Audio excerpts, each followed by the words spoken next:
नमस्कार दोस्तों, मेरा नाम है रंजीत और स्वागत है आप सभी का आरकेजी सिविल पाठशाला यूट्यूब चैनल पर। दोस्तों, आज के द हिंदू न्यूज़पेपर का हम एनालिसिस करेंगे। आज संडे है और तारीख है 17 अगस्त 2025। संडे के दिन एडिटोरियल वाला हिस्सा नहीं रहता है, इसलिए आज हम साइंस वाले हिस्से के ऊपर ज़्यादा फोकस करेंगे। साइंस की जितनी भी न्यूज़ आई है आज पूरे के पूरे टॉपिक हम कवर करेंगे। इसके अलावा कुछ न्यूज़ वाला हिस्सा भी हम देखेंगे, जैसे कि अभी हाल फिलहाल में डोनाल्ड ट्रंप और पुतिन के बीच में जो बातचीत चल रही है उससे क्या रिजल्ट सामने आया, ताकि यूक्रेन के युद्ध को जल्दी से जल्दी रोका जा सके। और भारत की नज़रें इस पर इसलिए हैं क्योंकि यदि युद्ध रुक जाता है तो हो सकता है हमारे ऊपर जो 50% का टैरिफ लगा है ट्रंप उसको कम कर दे। लेकिन ध्यान देने वाली बात यह है, हम तेल खरीद रहे हैं रसिया से क्योंकि सस्ता मिल रहा है। तेल खरीदना यदि जब तक हम बंद नहीं करेंगे हमारे ऊपर से टैक्स कम नहीं होने वाला है। साइंस की बहुत सारी न्यूज़ें आई हैं दोस्तों, जैसे कि बैक्टीरिया की मदद से चिप का निर्माण कैसे करके किया जा सकता है। जो स्क्विड होता है समुद्र में तैरने वाला, वो कैसे करके अपनी बॉडी को कलरफुल बना लेता है और ज़रूरत पड़ने पर अपने आप को ट्रांसपेरेंट भी कर लेता है कि पता ही ना चले कि वो पानी में है कि नहीं है। इस प्रकार की साइंस की काफ़ी सारी खबरें हैं। साथ ही साथ एक नई पाम ट्रीज़ की स्पीसीज़ की खोज करी गई है। ये पुराने वाली स्पीसीज़ से नई वाली स्पीसीज़ किस प्रकार से अलग है, इसके ऊपर भी हम चर्चा करेंगे। कुछ कुछ रिसर्च आई है ब्रेन से रिलेटेड है, जैसे कि हमारे दिमाग में जो न्यूरॉन्स रहते हैं, हमारे दिमाग में स्टोरेज कम है मान के चल लीजिए, तो ज़रूरत पड़ने पर ही हम चीज़ों को अचानक से याद रखते हैं। जैसे कि भीड़ भाड़ में हम चले गए हैं, वहाँ पर किसी का चेहरा पहचानना है, तो उस टाइम में हमारे न्यूरॉन्स अचानक से एक्टिव हो जाते हैं। ऐसे समय में उनको ज़्यादा ऑक्सीजन चाहिए, ज़्यादा ग्लूकोज चाहिए, तो उस समय में हमारे माइंड की जो मांसपेशियाँ खून बहन लेकर के जाने वाली जो धमनी और सिरा रहती हैं ना, वो अचानक से फैल जाती हैं। फैलने से क्या होता है, खून ज़्यादा फ्लो होता है, मतलब ज़्यादा एनर्जी चाहिए न्यूरॉन्स को चीज़ों को याद रखने के लिए। इस प्रकार से बहुत सारी चीज़ें जुड़ी हुई हैं। इन सारी बातों को आज हम साइंस के अंतर्गत कवर करेंगे। तो चलिए दोस्तों, आगे बढ़ते हैं और देख लेते हैं इस पहली न्यूज़ को। साइंस की ये पार्टिकुलरली वैज्ञानिक लोगों की तरफ से जो ई कोलाई होती है उसको मरकरी सेंसर में किस प्रकार से बदला गया है, इसके ऊपर ये आर्टिकल बेस्ड है। बायो इलेक्ट्रॉनिक के क्षेत्र में यदि देखा जाए तो ये बहुत बड़ा स्टेप माना जा रहा है। ये काम किया गया है imperial college of London and Zhejiang university, दो जगह की यूनिवर्सिटी के लोगों ने इसके ऊपर रिसर्च किया है। तो वैज्ञानिकों ने बैक्टीरिया ई कोली जिसका नाम है, इसको जेनेटिकली इंजीनियर करके ऐसा बनाया है कि वे खुद ब खुद केमिकल सेंसर का काम करेंगे और सीधे इलेक्ट्रॉनिक से कनेक्ट हो सकते हैं। इसका मतलब ये हो गया है कि बैक्टीरिया को हम चिप की तरह यूज़ करके सस्ता प्रोग्राम वाला सेंसर बना सकते हैं। ये सिंथेटिक बायोलॉजी प्लस बायो इलेक्ट्रोकेमिकली का एक नया रिजल्ट देखने को मिल रहा है हमको। यदि हम पहले की जब बात करते हैं, ओल्ड बायोसेंसर्स की बात करते हैं, तो पहले वाले बायोसेंसर्स एंजाइम बेस्ड हुआ करते थे जो फ्रेगाइल थे, मतलब टूटने और ख़राब होने वाले, काफ़ी कॉस्टली थे एंड कॉम्प्लेक्स जगह पर बहुत ही स्लो काम करते थे। होल सेल बायोसेंसर मतलब पूरे जीवाणु को सेंसर की तरह यूज़ करना काफ़ी बेटर है, क्योंकि ये खुद को रिपेयर करते हैं और कॉन्टेमिनेटेड जगहों पर भी काम कर सकते हैं। लेकिन प्रॉब्लम है आउटपुट सिग्नल ऑप्टिकल, ठीक, मतलब रोशनी वाला होता था, जिसे पोर्टेबल या फिर चीप इलेक्ट्रॉनिक से कनेक्ट करना काफ़ी मुश्किल हुआ करता था। Modular biosensor idea. रिसर्चर्स ने एक मॉड्यूलर बायोसेंसर बनाया है जो किसी भी खास केमिकल को पहचान लेगा और उसे इलेक्ट्रिकल सिग्नल में कन्वर्ट कर देता है। मतलब इसे लो कॉस्ट इलेक्ट्रॉनिक में आसानी से हम इंटीग्रेट कर पाएंगे। ई कोली को एज ए कंटेनर के तौर पर हम यूज़ करेंगे। साइंटिस्ट ने जेनेटिकली इंजीनियर्ड ई कोली को एक कंटेनर की तरह यूज़ किया। इसमें 3 मॉड्यूल लगाए गए थे। सेंसिंग मॉड्यूल है, केमिकल को पकड़ता है। प्रोसेसिंग मॉड्यूल है, सिग्नल को बढ़ाता है या फिर प्रोसेस करता है। एक है आउटपुट मॉड्यूल। एंजाइम मतलब एक ऑर्गेनिक मॉलिक्यूल बनाता है जिसे वोल्टामेट्री नाम की इलेक्ट्रोकेमिकल टेक्निक से हम माप लेते हैं। जैसे कि पहले नंबर के सेंसर की बात करें, डिटेक्टिंग शुगर। पहला बायोसेंसर एक सिंपल प्लांट शुगर डिटेक्ट करता था। सैंपल में शुगर आया, बैक्टीरिया ने एंजाइम फर्स्ट कार्बोक्सिलिक एसिड बनाया था। ये इलेक्ट्रोड से टच हुआ तो इलेक्ट्रोड ने करंट जनरेट किया और करंट लेवल शुगर कंसंट्रेशन के साथ बढ़ गया था। सिग्नल आने में लगभग 2 घंटे लगे थे। सेकेंड सेंसर जो यूज़ किया गया था जिसने मरकरी को डिटेक्ट किया था, दूसरा बायोसेंसर पानी में मरकरी आयंस डिटेक्ट करने के लिए बनाया गया था। प्रॉब्लम ये थी कि मरकरी बहुत कम मात्रा में मिलता है। सॉल्यूशन ये है कि साइंटिस्ट ने ई कोली में जेनेटिक एम्पलीफायर डाल दिया। प्रोसेस क्या रही, मरकरी जब एमियान नामक प्रोटीन से जुड़ता है तो सेल ने पॉलीमर्स एंजाइम एक्टिवेट किया। इसके बाद फेंजाइन प्रोडक्शन बहुत ज़्यादा हो गया था। मतलब सिर्फ 25 नैनोमोल्स मरकरी, जो WHO सेफ्टी से लिमिट से भी कम है, रीडेबल करंट 3 घंटे में मिल गया। आप सोच लीजिए इतने जल्दी ये काम हो गया है। इसके बाद लॉजिक गेट इनसाइड बैक्टीरिया। इस टीम ने एंड लॉजिक गेट भी बनाया था। मतलब बैक्टीरिया सिग्नल तभी देंगे जब 2 स्पेसिफिक मॉलिक्यूल्स एक साथ में मौजूद रहेंगे। मतलब बैक्टीरिया अब सिर्फ सेंसर ही नहीं बल्कि छोटे बायोलॉजिकल कंप्यूटर की तरह भी काम करेगा। फाइनल जो रिजल्ट आया था, साइंटिस्ट ने प्रूफ ऑफ कॉन्सेप्ट दिखा दिया है कि लिविंग बायोसेंसर अपने आसपास के केमिकल को डिटेक्ट कर सकता है, सिग्नल को प्रोसेस कर सकता है, उसे इलेक्ट्रॉनिक डेटा में चेंज कर सकता है। इसका फ़ायदा आने वाले टाइम पीरियड में हो रहा है जिसके माध्यम से हम सस्ते पोर्टेबल बायो इलेक्ट्रिक डिवाइस बना सकेंगे जो पॉल्यूशन मॉनिटरिंग, हेल्थ डायग्नोस्टिक्स और केमिकल डिटेक्शन में यूज़फुल रहेंगे। इसके बाद वाली जो साइंस की न्यूज़ डिस्कस करेंगे दोस्तों, ये पार्टिकुलरली हम पैडी से रिलेटेड, मतलब हम चावल से रिलेटेड बात करने वाले हैं। अभी रिसर्च ये हुआ है कि धान को जब हम मिल में लेके जाते हैं और इसके ऊपर का छिलका अलग करके हम वहाँ से चावल निकालते हैं तो उस टाइम में चावल टूटता है। वैज्ञानिक लोगों ने इसके लिए भी सॉल्यूशन निकाला है। वैज्ञानिक लोगों का कहना है कि हम एक ऐसा जीन डेवलप करेंगे जिससे चावल कम टूटेगा। लंबा लंबा चावल ही आपको मिलेगा जब आप मिल में लेकर के मिलिंग करवाने जाएंगे तो। राइस दुनिया की आधी से ज़्यादा पॉपुलेशन का एक स्टेपल फूड माना जाता है। राइस को जब एडेबल मतलब खाने लायक बनाना होता है तो उसका हस्क, आउटर लेयर को हम हटाते हैं।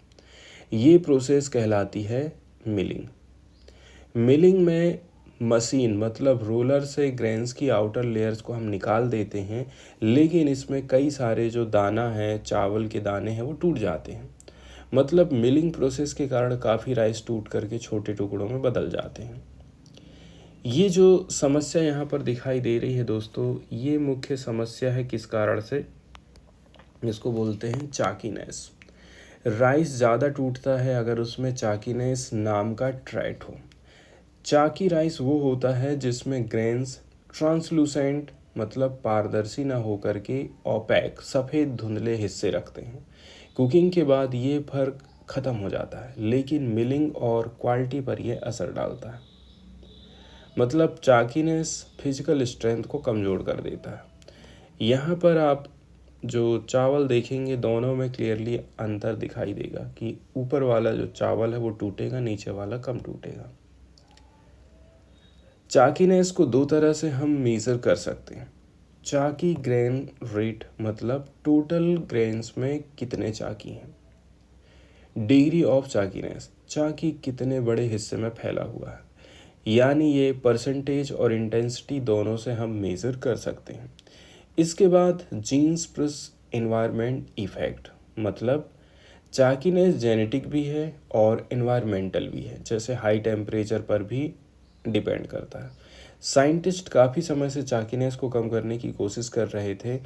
आज के टाइम में ब्रेक थ्रू मिला है चाइना की यांग झाओ यूनिवर्सिटी टीम को, जिन्होंने एक जीन आइडेंटिफाई किया है।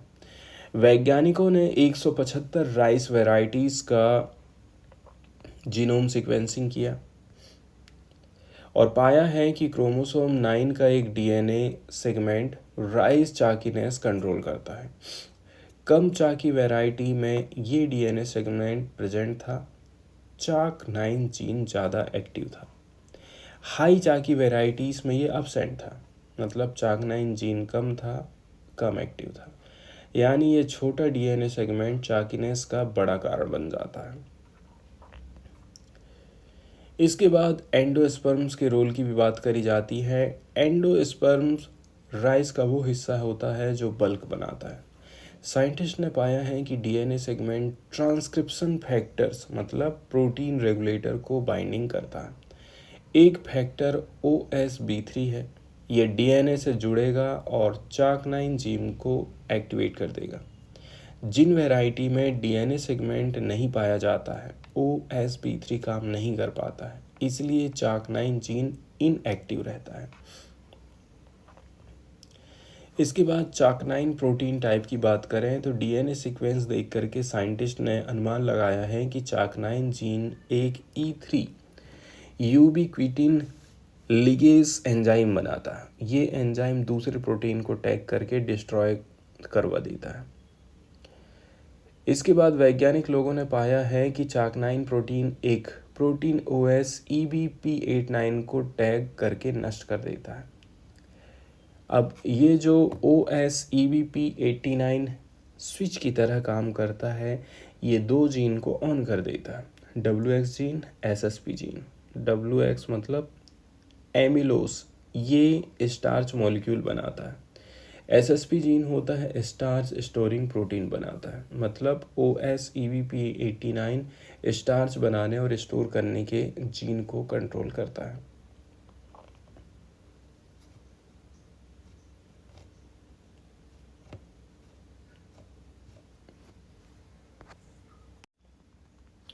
इसके बाद वाली जो न्यूज़ डिस्कस करेंगे दोस्तों, ये पार्टिकुलरली हमारे ब्रेन से जुड़ी हुई है। यहाँ पर हम न्यूरोवस्कुलर कपलिंग के बारे में थोड़ा सा जानकारी देखेंगे। ब्रेन एनर्जी डिमांड की सबसे पहले बात करें, ब्रेन हमारे शरीर की रेस्टिंग एनर्जी का लगभग 20% हिस्सा कंज्यूम करता है। इसमें स्टोरेज कम होता है, मतलब हमारे दिमाग के न्यूरॉन्स को जब ज़रूरत पड़ती है ना, तब तुरंत उसको एनर्जी चाहिए रहता है। जैसे कि भीड़ में किसी का चेहरा पहचानना है तो हज़ारों न्यूरॉन्स ऐसे समय में एक साथ फायर हो जाते हैं, तुरंत फ्यूल चाहिए, मतलब ऑक्सीजन प्लस ग्लूकोज उनको चाहिए रहता है। इसके बाद न्यूरोवस्कुलर कपलिंग की चर्चा करी जाती है। ऐसी प्रोसेस जिसमें न्यूरॉन्स फायर करते हैं और पास की कैपिलरीज और आर्टरीज को चौड़ा कर देता है, मतलब जो धमनी है, सिरा है, ये उस टाइम में चौड़ी हो जाती हैं जब न्यूरॉन्स को ज़रूरत पड़ती है तनाव की, मतलब किस चीज़ पर स्ट्रेस देना है तो इससे ज़्यादा ब्लड फ्लो मिल सकता है। इससे क्या होगा, ऑक्सीजन बढ़ जाएगी, ग्लूकोज बढ़ जाएगा। प्रॉब्लम है कि पुराने केमिकल मैसेंजर्स जैसे कि नाइट्रिक ऑक्साइड सिग्नल बहुत स्लोली भेजते थे, जबकि ब्रेन को मिली सेकेंड लेवल की क्या चाहिए, स्पीड चाहिए रहती है। हार्वर्ड स्टडी चेंगुआ गू लैब। उन्होंने पाया है कि ब्रेन के ब्लड वेसल्स को लाइन करने वाली सेल्स गैप जंक्शन से जुड़ी होती हैं। गैप जंक्शन मतलब छोटे टनल्स या फिर पोर्टल्स जो आयंस और स्मॉल मॉलिक्यूल को पास कर रहे हैं। जब सेरोटिन एक सेल में हम डालते हैं तो वो नेबर्स तक इंस्टेंटली पहुंच जाता है, तुरंत पहुंच जाता है। आर्टरीज में ये सबसे स्ट्रॉन्ग कनेक्शन था, वेंस में लेकिन कमज़ोर था। की प्रोटीन्स की बात करें, कोनेक्सिन 37, कोनेक्सिन 40 फास्ट सिग्नलिंग के लिए जिम्मेदार माने जाते हैं। माउस के ऊपर एक्सपेरिमेंट किया गया था। नॉर्मल माइस मतलब ब्रेन एक्टिविटी के बाद सिग्नल 1 mm तक सिर्फ 0.25 सेकेंड में फैल गया। मॉडिफाइड माइस में मतलब जब C37 को हटा दिए, CX40 को हटा दिए तो सिग्नल 3 गुना स्लो हो गया था। मतलब ये है कि कोनेक्सिन ही आर्टरीज को तुरंत डिलीट करने में हेल्प कर रहा था।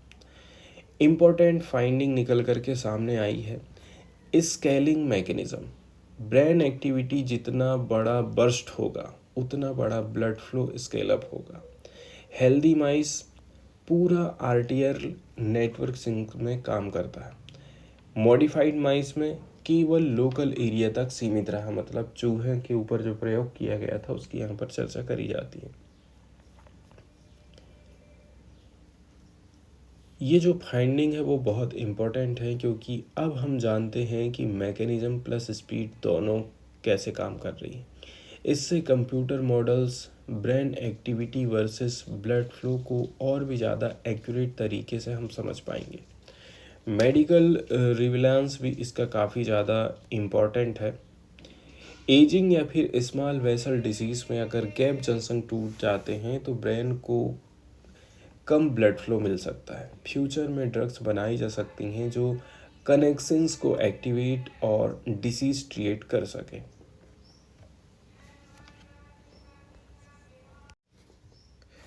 इसके बाद वाला जो आर्टिकल है दोस्तों, यहाँ पर पार्टिकुलरली कैनोपी मतलब जो ट्रॉपिकल रेन फॉरेस्ट वाले एरिया हैं, इसमें पेड़ों की ऊपरी परत के ऊपर रिसर्च हुई है।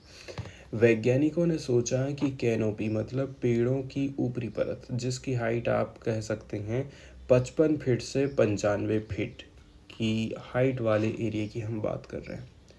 यहाँ पर बायोडाइवर्सिटी स्टडी करने के लिए पेड़ों पर चढ़ने या फिर जानवर पकड़ने की ज़रूरत नहीं होनी चाहिए। सॉल्यूशन है बारिश का पानी। जब बारिश होती है तो पत्तियों से कई ऑर्गेनिज्म का डीएनए पास होकर के नीचे आता है। रिसर्चर ने सिंपल छाते और फिल्टर्स यूज़ करके ये पानी कलेक्ट किया था। Run of DNA method. इस कलेक्टेड पानी में छोटे डीएनए फ्रेगमेंट्स मिले थे, इसे एनवायरमेंटल डीएनए बोलते हैं। लैब में टेस्टिंग के बाद साइंटिस्ट ने डीएनए ट्रेस से आइडेंटिफाई किया कि कौन कौन से स्पीसीज कहाँ मौजूद हैं, देखने को हमको कहाँ पर मिलेंगे। फाइंडिंग से ये पता चला है डीएनए से सैकड़ों स्पीसीज डिटेक्ट हुई हैं, जैसे कि पेड़, मेंढक, पक्षी, बंदर, कीड़े। मतलब सिर्फ पत्तों से गिरे बारिश के पानी से ही कैनोपी की पूरी बायोडाइवर्सिटी का पता चल गया है। फॉरेस्ट वर्सेस प्लांटेशन की जब हम बात करते हैं, ओल्ड नेचुरल फॉरेस्ट जो है यहाँ पर ज़्यादा स्पीसीज देखने को मिली। जहाँ पर प्लांटेशन किया गया है जैसे कमेरिकल मोनोकल्चर के लिए, तो वहाँ पर बायोडाइवर्सिटी कम मिली है। इसका मतलब ये है ये मेथड ह्यूमन डिस्टरबेंस और इकोसिस्टम हेल्थ भी बता सकता है। इम्पोर्टेंस की बात करें, लो कॉस्ट एंड इजी है, नॉन इन्वेजिव है। कंजर्वेशनल टूल्स भी यहाँ पर देखने को मिला है, मतलब बिना क्लाइंबिंग गियर या फिर जानवर पकड़े आसानी से कैनोपी की स्टडी हम किए हैं। एनिमल्स को हमें डिस्टर्ब नहीं करना पड़ा। कंजर्वेशन टूल दिखा सकता है कि प्लांटेशन या फिर डिफॉरेस्टेशन बायोडाइवर्सिटी को कितना ज़्यादा प्रभावित कर सकता है। इसके बाद वाला जो आर्टिकल है दोस्तों, ये स्क्विड की सुपर पावर से रिलेटेड है। स्क्विड अपने स्किन कलर को चेंज कर सकते हैं कभी ब्राइट कलरफुल तो कभी ट्रांसपेरेंट दिखने लग जाते हैं। ये एबिलिटी उनको कैमोफ्लेज और सर्वाइवल में हेल्प करती है। साइंस बिहाइंड इट, स्क्विड की स्किन में इरिडोफोर्स नाम की स्पेशल सेल्स होती हैं, कोशिकाएं होती हैं। इन कोशिकाओं में प्लेटलेट्स की वाइंडिंग कॉलम होती हैं, मतलब जिनका refractive index wave like pattern में अरेंज होता है। यही अनयूजुअल ऑप्टिकल स्ट्रक्चर स्क्विड को लाइट मैनिपुलेट करने में काफ़ी पावर देता है। ये काम कैसे करता है? जब स्क्विड कलरफुल उसको दिखाना रहता है तो ये स्ट्रक्चर लाइट को रिफ्लेक्ट करता है, मतलब वाइब्रेंट कलर दिखाते हैं। जब स्क्विड ट्रांसपेरेंट होना चाहता है, ये स्ट्रक्चर लाइट को ऐसे अरेंज करता है कि स्किन बैकग्राउंड में ब्लेंड हो जाती है। आर्टिफिशियल मटेरियल रिसर्च, साइंटिस्ट ने स्क्विड की स्किन स्ट्रक्चर कॉपी करके आर्टिफिशियल मटेरियल बनाया है। ये मटेरियल विजिबल लाइट में कलर और ट्रांसपेरेंसी बदल सकता है। इसका यूज़ हम कहाँ कर सकते हैं? कैमोफ्लेज टेक्नोलॉजी में, जैसे कि सोल्जर, सबमरीन क्लोथ्स जो एनवायरनमेंट में ब्लेंड हो जाएंगे, मतलब पता ही नहीं चलेगा, मिल जाएंगे। Heat control, material right heat absorb या फिर रिफ्लेक्ट करके टेम्परेचर कंट्रोल किया जा सकता है। इसके अलावा displace and sensor, flexible colourful screen और स्मार्ट सेंसर इसकी मदद से बनाए जा सकते हैं। इसके बाद वाली जो साइंस की न्यूज़ डिस्कस करेंगे दोस्तों, ये पार्टिकुलरली पानी से जुड़ी हुई है। पहले वैज्ञानिक लोग और हम भी यही सोचते थे कि जीवन को सरवाइव करने के लिए पानी ज़रूरी है, लेकिन अब रिसर्च कहती है कि आयोनिक लिक्विड नाम की चीज़ लाइफ को पानी के बिना भी सपोर्ट कर सकती है। तो बात करते हैं आयोनिक लिक्विड्स होता क्या है। नॉर्मली साल्ट जैसे कि NaCl सॉलिड फॉर्म में होते हैं, लेकिन आयोनिक लिक्विड्स ऐसे साल्ट्स हैं जो लिक्विड फॉर्म में रहते हैं, इवन वैक्यूम में भी। इनको लैब में बनाया गया। Volcanic sulphuric acid plus nitrogen based organic molecules हैं जो प्लैनेट पर नेचुरली मिल जाते हैं। इसके बाद एक्स्ट्रा एसिड को हमने क्या कर दिए, वाष्पित कर दिए, एवेपोरेट कर दिए। इससे आयोनिक लिक्विड की प्राप्ति हुई। बात करते हैं वाई इम्पोर्टेंट फॉर लाइफ। ये लिक्विड्स स्टेबल रहते हैं हार्श कंडीशन में भी। बायोलॉजिकल मॉलिक्यूल्स जैसे कि DNA, प्रोटीन जैसे बिल्डिंग ब्लॉक को डिसॉल्व करके और प्रोटेक्ट करने का काम करते हैं। इसका मतलब है कि लाइफ को पानी के ओशियंस की ज़रूरत नहीं पड़ने वाली आने वाले टाइम पीरियड में। Implications for align life, alien life की बात करें, रॉकी सुपर अर्थ मतलब मैसिव रॉकी प्लैनेट्स पर जिन पर वॉल्केनिक एक्टिविटी तो हुई है लेकिन पानी कम है, वहाँ भी लाइफ पॉसिबल हो सकती है।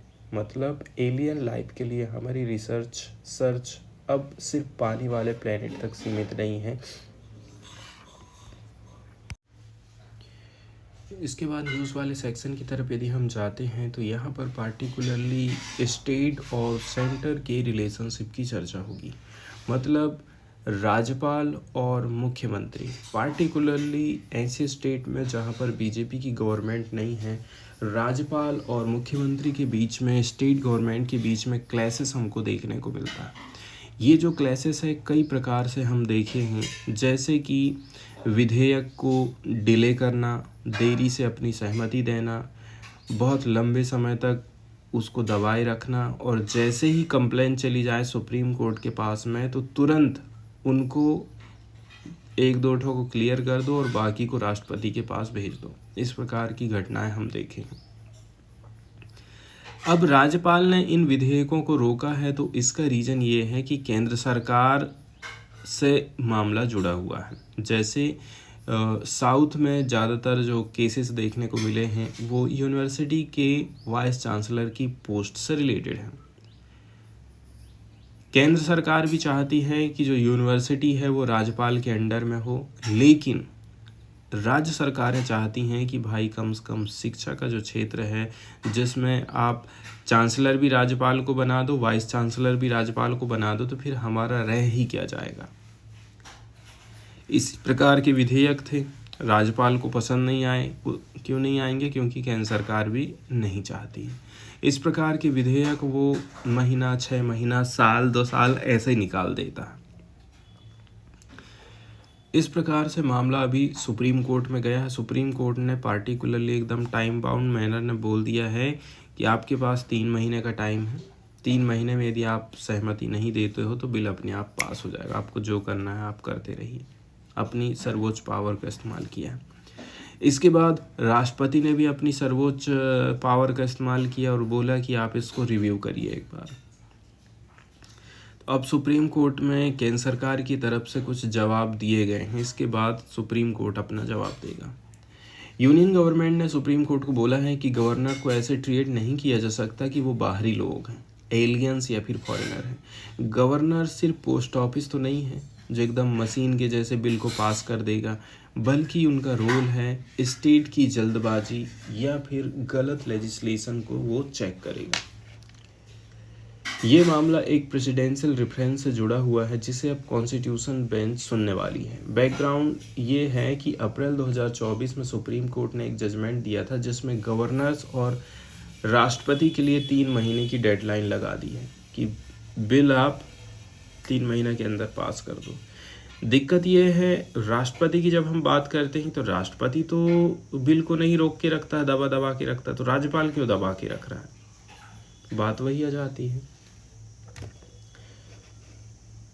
तमिलनाडु सरकार का कहना है कि सुप्रीम कोर्ट ने अप्रैल में जो जजमेंट दिया था वो फाइनल है और प्रेसिडेंशियल रेफरेंस का यूज़ करके उसको फिर से आप खोल नहीं सकते।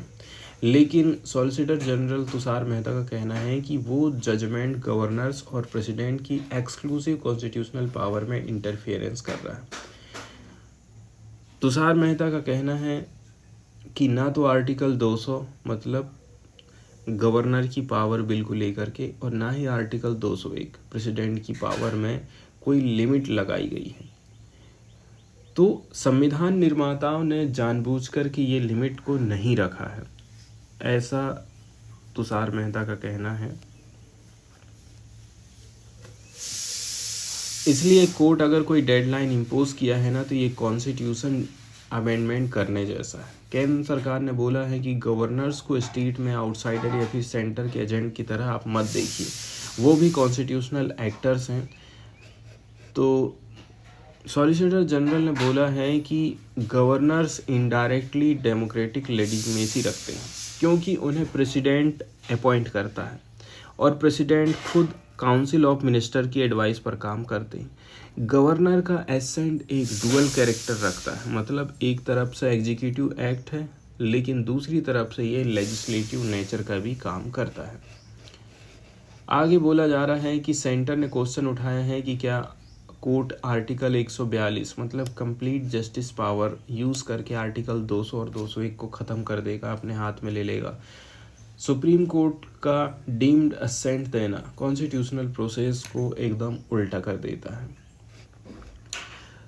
सॉलिसिटर जनरल का कहना है कि गवर्नर के पास में ठीक है पावर रहती है, वो अपनी एसेंट दे देगा या फिर उसको विथहोल्ड करेगा या फिर बिल को प्रेसिडेंट के पास भेजेगा या फिर असेंबली को वापस भेजेगा। मतलब अपनी सहमति देना, सहमति को रोक के रखना, बिल को राष्ट्रपति के पास भेजना या फिर बिल को असेंबली के पास वापस भेजा जा सकता है। ये सब गवर्नर के अंडर में आता है। सॉलिसिटर जनरल ने कहा है कि गवर्नर का एसेंट ऑटोमेटिक या फिर रबर स्टाम्प प्रोसेस नहीं है। उसकी जो सहमति है आप उसको ये नहीं कह सकते एकदम ऑटोमेटिक काम करेगा, वो रबर स्टाम्प नहीं है। कुछ परिस्थिति में गवर्नर को इंडिपेंडेंट रिव्यू लेना भी जरूरी हो जाता है। केंद्र सरकार ने विरोध किया है कि सुप्रीम कोर्ट का जो अप्रैल जजमेंट कहता है कि प्रेसिडेंट को हर डाउटफुल बिल पर सुप्रीम कोर्ट से कंसल्ट करना पड़ेगा। सरकार कहती कि ये चीज़ गलत है क्योंकि आर्टिकल 143 प्रेसिडेंट को सिर्फ ऑप्शन देता है, कंपल्सन नहीं है, कंपल्सरी नहीं बना रहा है।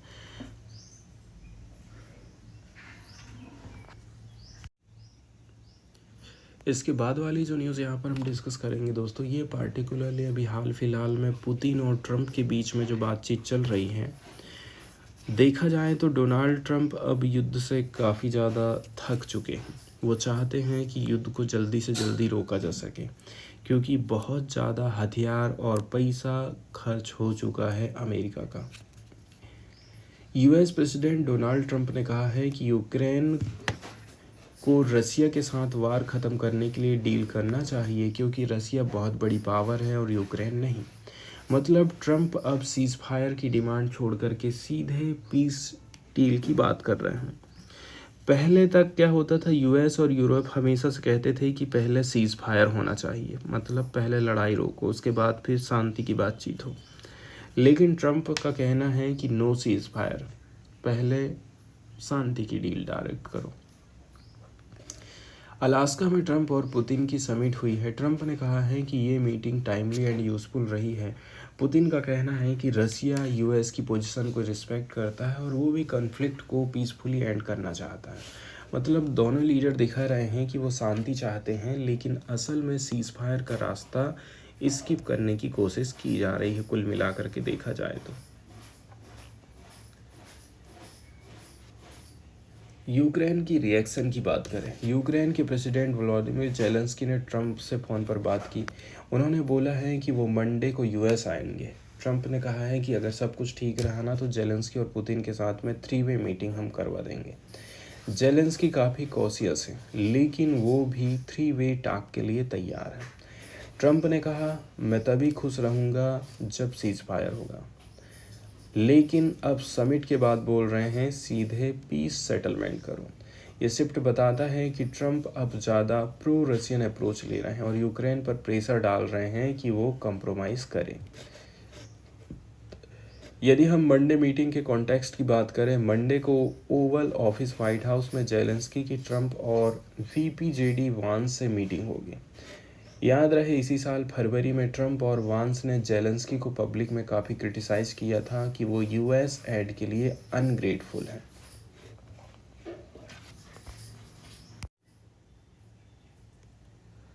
इसके बाद वाला जो न्यूज़ आर्टिकल है दोस्तों, ये पार्टिकुलरली पाम ट्री से जुड़ा हुआ है।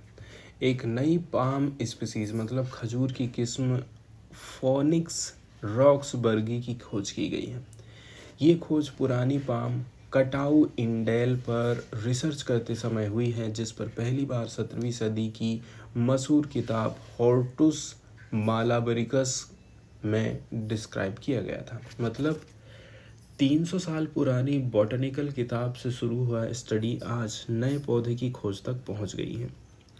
वैज्ञानिक लोगों ने पाया है कि केरला और श्रीलंका में जो पाम ट्रीज़ हैं और जो इंडिया के दूसरे हिस्सों जैसे बांग्लादेश और पाकिस्तान में मिलते हैं, वो एक स्पीसीज़ नहीं है बल्कि 2 अलग स्पीसीज़।